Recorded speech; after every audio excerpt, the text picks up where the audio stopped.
Hello and welcome to Art Hub academy.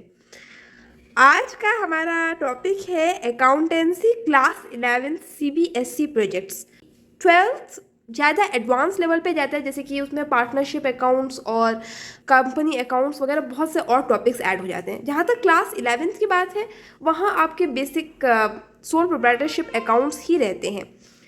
अगर project related कोई और हेल्प की आपको ज़रूरत हो तो आप मेरे इंस्टा अकाउंट arthub.ana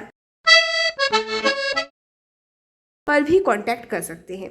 11th में आपके प्रोजेक्ट्स बहुत सिंपल ही होंगे और जनरली आप मैक्सिमम 12-15 पेजेस में भी ख़त्म कर सकते हैं। अगर आप ट्रांजैक्शंस जैसा कि आप जानते हैं ज़्यादा लेते हैं तो आपका फिर प्रोजेक्ट भारी हो जाएगा, बट आप ज़्यादा से ज़्यादा 15 पेजेस में भी ख़त्म कर सकते हैं। So we might start with this project, क्योंकि ऑन द एवरेज इसी लेंथ के प्रोजेक्ट आप तैयार करते हैं। So this starts from the first page. जैसा पहले भी बता चुके हैं, इसमें आपके स्कूल का नाम पहले आएगा, उसके बाद स्कूल के लोगो आएगा, क्लास के आगे आपकी क्लास 11th या 12th, सब्जेक्ट के आगे अकाउंटेंसी और टॉपिक के आगे आप कोई टॉपिक दे सकते हैं, और सबमिटेड टू के आगे टीचर का नाम, सबमिटेड बाय के नीचे आपका अपना नाम। मोरलेस यही आपका खाका रहेगा कवर पेज के लिए। इसके अलावा ये जो कवर पेज मैंने डिज़ाइन किया क्लास 11th के प्रोजेक्ट्स के लिए, क्लास 12th में आप ये कवर पेज नहीं बनाएंगे, सिर्फ यही कवर पेज रहेगा। बाकी स्पेसिफिक रूल्स आपको आपके टीचर्स बता सकते हैं। 11th में जैसे आप जानते हैं रूल्स कम स्ट्रिक्ट होते हैं, तो आप ऐसा कोई एक डिज़ाइनर कवर भी बना सकते हैं, तो 11th में कोई दिक्कत नहीं है। फिर आपका एक्नॉलेजमेंट आएगा, सर्टिफिकेट। इसको आप हूबहू कॉपी भी कर सकते हैं, बस आप अपना स्कूल का नाम, अपना नाम, ये चीज़ें चेंज कर लीजिए। फिर आता है इंडेक्स पेज, इसमें इंडेक्स लिखा हुआ नहीं है, आई एम सॉरी। और फिर आता है बैकग्राउंड। इसमें आप बैकग्राउंड की जगह एक साथ दोनों चीज़ें ले सकते हैं, जैसे कि इसमें इंडेक्स के बाद जो फर्स्ट सेक्शन आता है वो है बैकग्राउंड एंड ट्रांजैक्शंस। इसमें सिर्फ बैकग्राउंड लिखा हुआ है, इन्होंने ट्रांजैक्शंस सेपरेटली लिए हैं, ट्रांजैक्शंस की एक अलग सूची बनाई है। इसमें भी इसी तरीके से सूची बनाई गई है, तो आप साफ सुथरे डब्बे में भी दे सकते हैं। मेरे ख्याल में ये ज़्यादा बेहतर रहेगा कि आप इसको डब्बे में तैयार करें। इसमें डब्बा नहीं बनाया गया, बट इसमें हम एक स्ट्रेट लाइन खींची, इसको भी इसी तरह से कर ले सकते हैं। और आप ना भी लिखिए, अगर साफ सुथरा लिखिए जैसे बुक में लिखा रहता है, तो दैट्स ऑल्सो वैलिड। ट्रांजैक्शंस के बाद जो फर्स्ट सेक्शन आएगा वो है आपका जर्नल। तो इसमें 3 सेक्शंस कवर हो चुके हैं। पहले आते हैं बैकग्राउंड। जैसे बैकग्राउंड में इन्होंने बताया कि क्लास 11th का प्रोजेक्ट है, जिसमें कि हम अकाउंटिंग प्रोसेस को रिकॉर्डिंग ऑफ ट्रांजैक्शन से लेकर फाइनल अकाउंट्स के प्रिपरेशन तक जाएंगे, और एक होलसेल ट्रेडर का हाइपोथेटिकल यानी काल्पनिक एग्जाम्पल लिया है इन्होंने। इसी तरह का सेम काल्पनिक एग्जाम्पल इस प्रोजेक्ट के लिए भी लिया गया है। इसमें हमारा विषय है गारमेंट रिटेलर। तो इसी तरह का जैसे आप ब्यूटी पार्लर ले सकते हैं, वेजिटेबल सेलर ले सकते हैं, कोई भी ऐसा सिंपल सा टॉपिक लेकर आप तैयार कर सकते हैं। ऐसे टॉपिक्स आपको बुक के फर्स्ट पेज पर भी मिल जाएंगे, या अगर आपकी कोई रेफरेंस बुक हो उसमें आपको मिल जाएंगे। स्टेटमेंट ऑफ पर्पस इसमें सेपरेटली लिखा गया, एक्चुअली स्टेटमेंट ऑफ पर्पस अलग से लिखा गया है, उसके बाद बैकग्राउंड एंड ट्रांजैक्शंस अलग से लिखा गया है। अगर आपके टीचर्स इंसिस्ट करें स्टेटमेंट ऑफ पर्पस के लिए, तो सबसे पहले आप स्टेटमेंट ऑफ पर्पस लिखते हैं, जिसमें आप डिस्कस कीजिए कि 11th क्लास में आपके अकाउंट्स में आपको क्या क्या पढ़ाया गया है, और आप इस प्रोजेक्ट में उसमें से कौन कौन सी चीज़ कवर करेंगे। उसके बाद इंडेक्स पेज, फिर बैकग्राउंड, फिर ट्रांजैक्शन, चाहे सेपरेटली लिख दीजिए, साथ में एक ही चैप्टर बना दीजिए,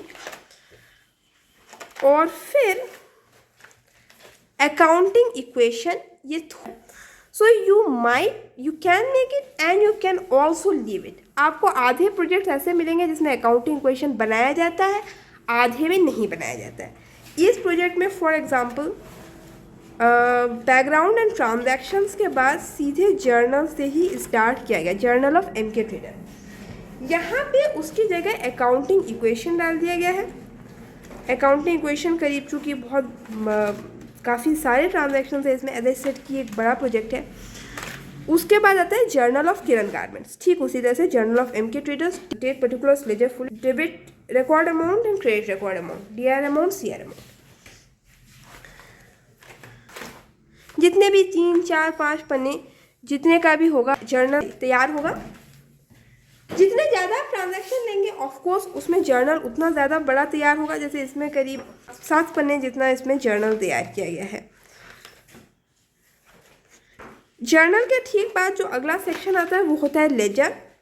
लेजर में अलग अलग अकाउंट हेड्स बनाए जाते हैं। जैसा आप जानते हैं डेबिट साइड एक होता है क्रेडिट साइड, टीआर सीआर, और उसके दोनों के नीचे सेम टू सेम हेडिंग्स दिए जाते हैं, date particulars journal folio amount, date particulars journal folio amount.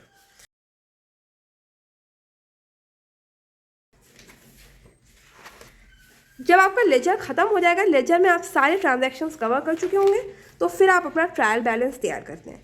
Trial balance में आप जितने अकाउंट्स के डेबिट बैलेंसेस निकले उनके सबके डेबिट बैलेंस लिख देंगे, जिनके क्रेडिट बैलेंस निकले उनके क्रेडिट बैलेंस लिख देंगे। इस केस बैलेंस अल्टीमेटली ये दोनों debit balances and credit balances बिल्कुल इक्वल होने चाहिए, तभी आपका काउंटिंग करेक्ट माना जा सकता है।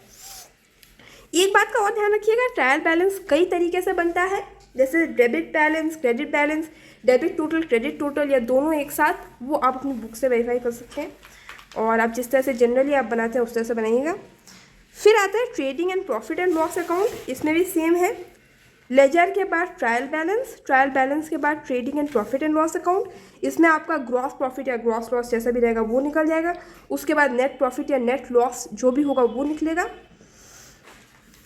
उसके बाद आखिरी सेक्शन आता है balance sheet. Balance sheet as on 31 March 2022, इसमें ये डेट ली गई है। तो again as an trial balance इस लाइबिलिटीज़ का अमाउंट और एसेट्स का अमाउंट बराबर हो जाना चाहिए। यहाँ पे आपका प्रोजेक्ट कंप्लीट हो जाएगा। इसमें एक छोटा सा कंक्लूजन भी लिखा गया। इस प्रोजेक्ट में कंक्लूजन भी नहीं है। बहुत से प्रोजेक्ट्स में कंक्लूजन नहीं भी रहता है, किसी में आप चाहें तो दे भी दे सकते हैं, और इसमें आप बेसिक लिख दे सकते हैं कि आपने इस प्रोजेक्ट में क्या क्या सीखा, आपका क्या कंक्लूजन निकला, and that's it. I hope that this project helps you in some way, and basic जो मेन डिटेल्स हैं वो इस पेज पे हैं। इंडेक्स पर ये मेन चीज़ें आपको रखनी होंगी। इसमें से कोई चीज़ आप चाहे तो छोड़ सकते हैं, तो आप अकाउंटिंग इक्वेशन ज़रूर छोड़ सकते हैं। And I hope you like this video. अगर पसंद आया हो तो ज़रूर लाइक दीजिए, and thank you so much for watching.